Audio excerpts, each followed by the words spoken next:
মাটির নিচে খুঁটখুঁটে অন্ধকার।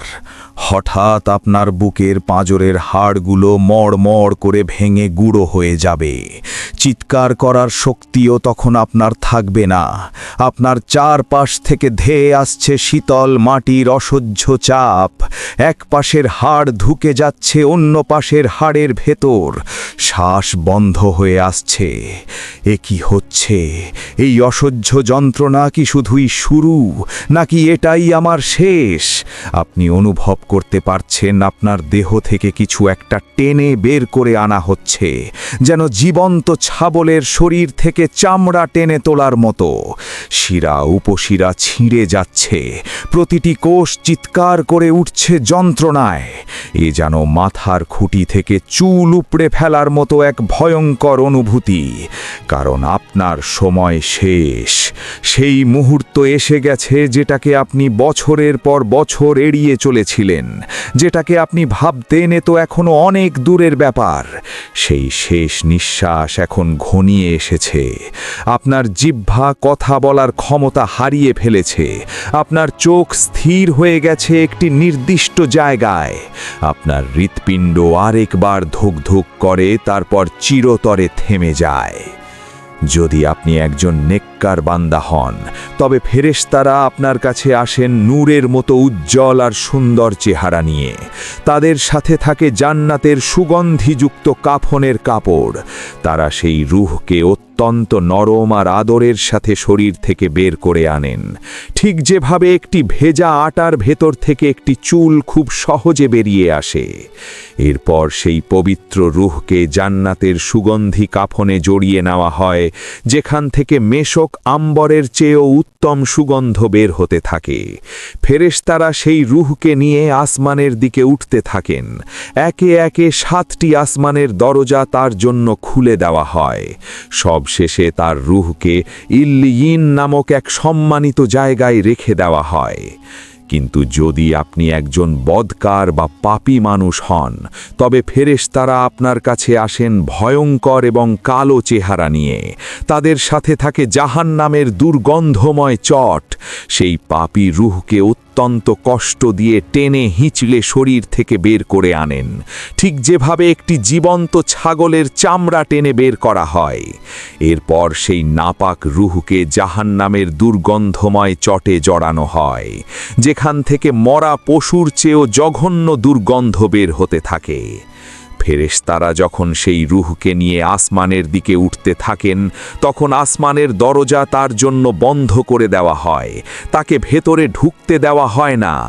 এরপর তার রূহকে ইজ্জিন নামক এক অপমানজনক জায়গায় ছুঁড়ে ফেলা হয়।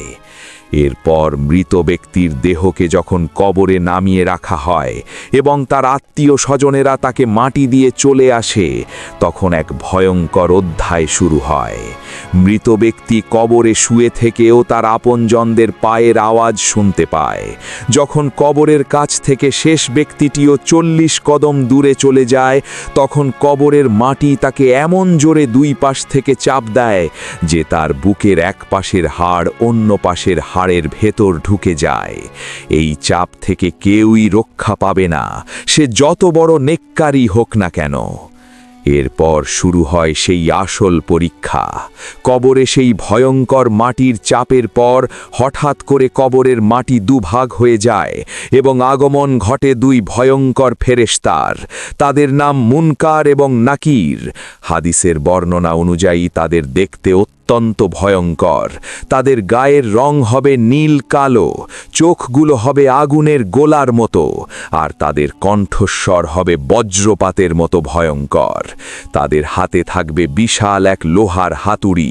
সেটি এত ভারী হবে যে দুনিয়ার সকল মানুষ মিলেও তা মাটি থেকে তুলতে পারবে না। তারা কবরের সেই লোকটাকে বসিয়ে দেবেন এবং এক ভয়ঙ্কর ধমকের সুরে জিজ্ঞাসা করা শুরু করবেন। যদি মৃত ব্যক্তি একজন নেককার বা ঈমানদার বান্দা হন, তবে তিনি এই ভয়ঙ্কর দৃশ্য দেখেও ভয় পাবেন না, কারণ আল্লাহ তার অন্তরকে শান্ত আর দৃঢ় করে দেবেন। ফেরেশতারা তাদের বজ্র কণ্ঠে প্রথম প্রশ্ন করবেন, মান রব্বুকা, তোমার রব কে? ঈমানদার বান্দা কোনো ভয় না পেয়ে অত্যন্ত শান্ত আর দৃঢ় কণ্ঠে উত্তর দেবেন, রাব্বি আল্লাহ, আমার রব আল্লাহ। এরপর তারা দ্বিতীয় প্রশ্ন করবেন, ওয়া মা দীনুকা, তোমার ধর্ম কি? তিনি উত্তর দেবেন, দীনিল ইসলাম, আমার ধর্ম ইসলাম। সব শেষে তারা আমাদের প্রিয় নবী হযরত মুহাম্মদ সাল্লাল্লাহু আলাইহি ওয়াসাল্লামের দিকে ইশারা করে তৃতীয় প্রশ্নটি করবেন, এই ব্যক্তি সম্পর্কে তুমি কি বলতে? ঈমানদার বান্দা উত্তরে বলবেন, হুয়া রাসূলুল্লাহ, তিনি আল্লাহর রাসূল। ফেরেশতারা আবার জিজ্ঞেস করবে, তুমি কিভাবে জানলে? সে উত্তরে বলবে, আমি আল্লাহর কিতাব পড়েছি, তার উপর ঈমান এনেছি এবং তাকে সত্য বলে জেনেছি। এই তিনটি প্রশ্নের সঠিক উত্তর দেওয়ার পর আসমান থেকে এক গায়েব আওয়াজ আসবে, আমার বান্দা সত্য বলেছে, তার জন্য জান্নাতের একটি বিছানা বিছিয়ে দাও, তাকে জান্নাতের পোশাক পরিয়ে দাও এবং তার জন্য জান্নাতের একটি দরজা খুলে দাও। সাথে সাথে তার কবরকে 70 হাত প্রশস্ত করে দেওয়া হবে এবং তার কবরটা জান্নাতের আলো আর সবুজে ভরে যাবে। জান্নাত থেকে তার কবরের মধ্যে সুগন্ধি বাতাস আসতে থাকবে। এরপর তার কাছে এক অপরূপ সুন্দর চেহারার ব্যক্তি আসবেন, যার শরীর থেকে সুগন্ধ বের হতে থাকবে। মৃত ব্যক্তি তাকে জিজ্ঞাসা করবেন, তুমি কে? তোমার চেহারা এত সুন্দর কেন? সেই সুন্দর ব্যক্তি উত্তর দেবেন, আমি তোমার নেক আমল, আর আল্লাহ আমাকে পাঠিয়েছেন। আজ থেকে আমি তোমার সঙ্গী, তোমার কোনো ভয় নেই। এরপর সেই ঈমানদার বান্দা আল্লাহর কাছে দোয়া করবেন, হে আল্লাহ, দয়া করে তাড়াতাড়ি কিয়ামত কায়েম করুন, যাতে আমি আমার পরিবার আর জান্নাতের অফুরন্ত নিয়ামত উপভোগ করতে পারি। তাকে বলা হবে, তুমি শান্তিতে ঘুমাও, কিয়ামতের আগে পর্যন্ত তোমাকে কেউ বিরক্ত করবে না, তোমার ঘুম ভাঙবে কিয়ামতের দিন। আর এভাবেই কিয়ামত পর্যন্ত তার কবরটি হয়ে যাবে জান্নাতের বাগানগুলোর মধ্যে একটি বাগান। কিন্তু যদি মৃত ব্যক্তি একজন বদকার বা পাপী মানুষ হয়, তবে মুনকার নাকিরের ভয়ঙ্কর চেহারা দেখেই তার আত্মা শুকিয়ে যাবে, ভয়ে সে থরথর করে কাঁপতে থাকবে। ফেরেশতারা যখন তাকে বসিয়ে প্রথম প্রশ্ন করবেন, মান রাব্বুকা, তোমার রব কে? ভয়ে আর আতঙ্কে তার মুখ দিয়ে কোনো কথা বের হবে না। সে তোতলানো গলায় বলবে, হাহা, হায় হায়, আমি তো কিছুই জানি না। তারা আবার দ্বিতীয় প্রশ্ন করবেন, ওয়া মা দীনুকা, তোমার দিন কি? সে আবারও একই উত্তর দেবে, আহ, আমি তো কিছুই জানি না। সব শেষে তারা নবীজিকে দেখিয়ে তৃতীয় প্রশ্নটি করবেন, এই ব্যক্তি সম্পর্কে তুমি কি বলতে? সে উত্তরে বলবে, আমি তো কিছুই জানি না, মানুষ যা বলতো আমিও তাই বলতাম। তার এই উত্তরগুলো শোনার পর আসমান থেকে এক গায়েব আওয়াজ আসবে, সে মিথ্যা বলেছে, তার জন্য জাহান্নামের একটি বিছানা বিছিয়ে দাও, তাকে জাহান্নামের পোশাক পরিয়ে দাও এবং তার জন্য জাহান্নামের একটি দরজা খুলে দাও। সাথে সাথে জাহান্নামের ভয়ঙ্কর গরম আর দুর্গন্ধ বাতাস তার কবরে আসতে শুরু করবে। এরপর শুরু হবে কবরের আসল আযাব। তার কবরকে এমন জোরে দুই পাশ থেকে চাপ দেওয়া হবে যে তার বুকের এক পাশের হাড় অন্য পাশের হাড়ের ভেতর ঢুকে যাবে। এরপর তার কাছে একজন কুৎসিত এবং ভয়ঙ্কর চেহারার ব্যক্তি আসবে, যার শরীর থেকে পচা লাশের মতো দুর্গন্ধ বের হতে থাকবে। মৃত ব্যক্তি তাকে জিজ্ঞাসা করবে, তুই কে? তোর চেহারা এত ভয়ঙ্কর কেন? সেই কুৎসিত ব্যক্তি উত্তর দেবে, আমি তোর বদ আমল, তোর খারাপ কাজ। এই কথা বলার পরে সেই পাপী বান্দার উপর আযাব দেওয়ার জন্য আল্লাহর পক্ষ থেকে একজন বিশেষ ফেরেশতা নিয়োগ করা হবে। হাদিসে এসেছে, এই ফেরেশতা হবেন অন্ধ, বধির এবং বোবা। তিনি অন্ধ হবেন যাতে পাপীর কষ্ট দেখে তার মায়া না হয়। তিনি বধির হবেন যাতে পাপীর চিৎকার তিনি শুনতে না পান। আর তিনি বোবা হবেন যাতে পাপীর সাথে কোনো কথা বলে তার শাস্তি কমাতে না পারেন। তার হাতে থাকবে লোহার এক বিশাল হাতুড়ি। সেটি এত ভারী হবে যে সেই হাতুড়ি দিয়ে যদি কোনো পাহাড়ের উপর আঘাত করা হতো তবে সেই পাহাড়ও ধুলোই মিশে যেত। সেই ফেরেশতা কোনো কথা না বলে সেই পাপী বান্দাকে ওই হাতুড়ি দিয়ে এমন জোরে আঘাত করতে থাকবেন যে তার চিৎকারে মানুষ ও জিন ছাড়া পৃথিবীর সকল সৃষ্টি, পশু পাখি, গাছপালা সবাই তা শুনতে পাবে এবং ভয়ে কেঁপে উঠবে। প্রতিবার আঘাতের পর সে মাটির সাথে মিশে যাবে আর তাকে আবার আগের অবস্থায় ফিরিয়ে আনা হবে, শুধুমাত্র শাস্তি দেওয়ার জন্য। শুধু তাই নয়, তার কবরের ভেতর ৯৯টি বিশাল বিশাল সাপ ছেড়ে দেওয়া হবে। সেই সাপগুলো এতটাই বিষাক্ত হবে যে তাদের একটি সাপও যদি পৃথিবীতে একবার নিঃশ্বাস ফেলত, তবে পৃথিবীর কোনো সবুজ ঘাসও আর জন্মাত না। সেই সাপগুলো কেয়ামত পর্যন্ত তাকে অবিরাম দংশন করতে থাকবে এবং তার শরীরকে ছিঁড়ে খুঁড়ে খেতে থাকবে। আর এভাবেই কেয়ামত পর্যন্ত তার কবরটি হয়ে যাবে জাহান্নামের অসংখ্য গর্তগুলোর মধ্যে একটি ভয়ঙ্কর গর্ত। একবার ভাবুন তো, জাহান্নামের সেই ভয়ঙ্কর শাস্তির কথা যা অনন্তকাল ধরে চলতে থাকবে।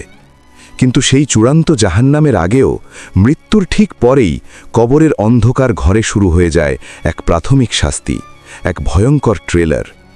এই ট্রেলারের যন্ত্রণাই যদি সহ্য করা না যায়, তাহলে মূল সিনেমার পরিণতি কী হবে?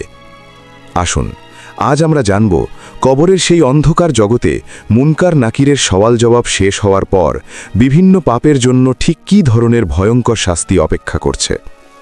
যারা দুনিয়াতে ফরজ নামাজের ব্যাপারে অলসতা করত, আজান শোনার পরও যারা নামাজ আদায় না করে ঘুমিয়ে থাকত অথবা দুনিয়ার কাজে ব্যস্ত থাকত, তাদের জন্য কবরে অপেক্ষা করছে এক যন্ত্রণাদায়ক শাস্তি। তাদের মাথায় একটি বিশাল পাথর দিয়ে অনবরত থেতলে দেওয়া হবে। যখনই মাথাটি চূর্ণ বিচূর্ণ হয়ে যাবে, তা আবার আগের মতো সম্পূর্ণ হয়ে যাবে এবং সাথে সাথেই আবার একই ভয়ঙ্কর শাস্তি দেওয়া হবে।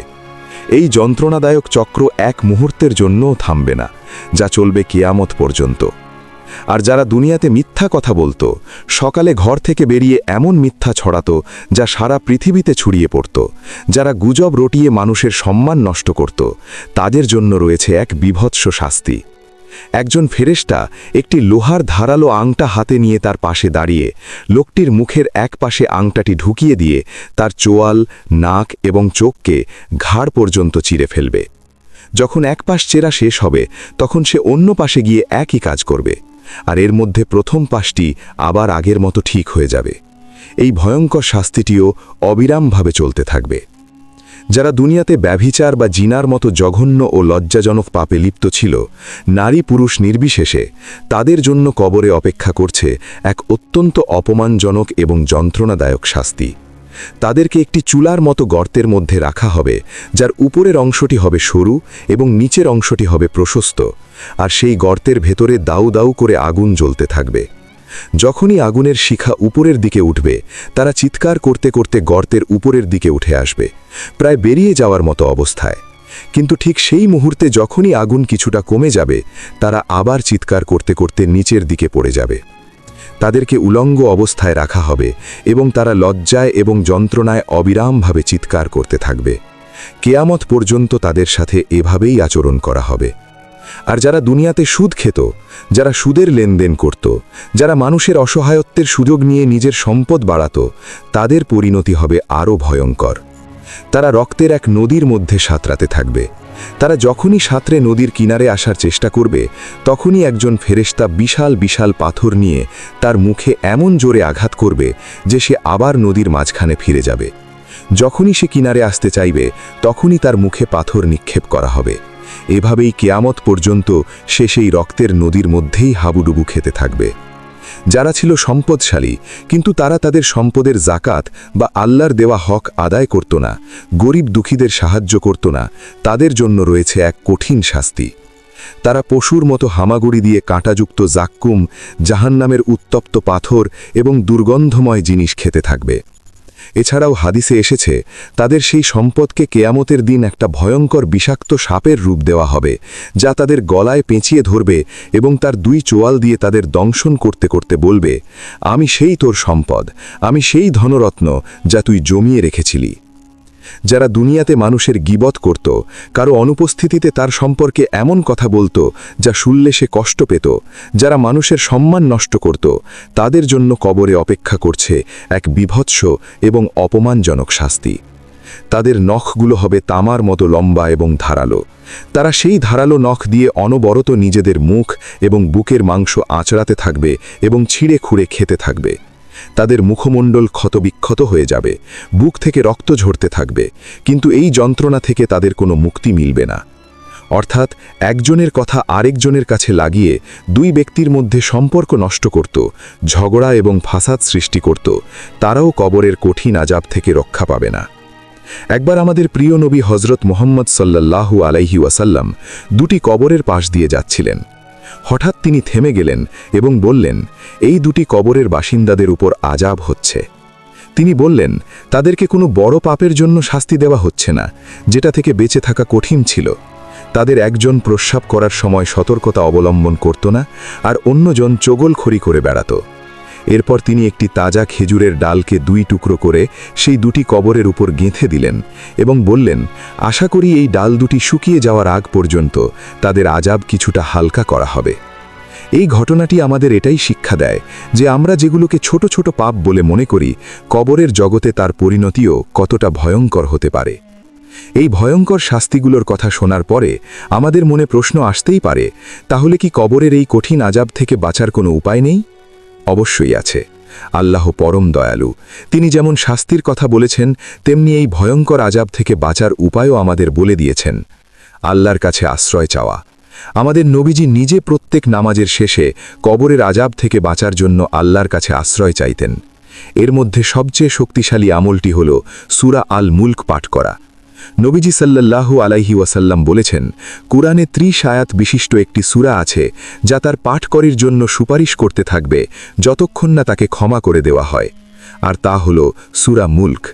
তিনি এটাও বলেছেন, এই সূরা তার পাঠকরিকে কবরের আযাব থেকে রক্ষা করবে। যে ব্যক্তি প্রতি রাতে ঘুমানোর আগে এই সূরাটি পাঠ করবে, এটি তার জন্য কবরের ঢাল হিসেবে কাজ করবে। আল্লাহর পথে শহীদ হওয়া। যারা আল্লাহর পথে শহীদ হন, তাদের জন্য কবরের কোনো সওয়াল জবাব নেই এবং কোনো আযাবও নেই। জুমার দিনে বা জুমার রাতে মৃত্যুবরণ করা।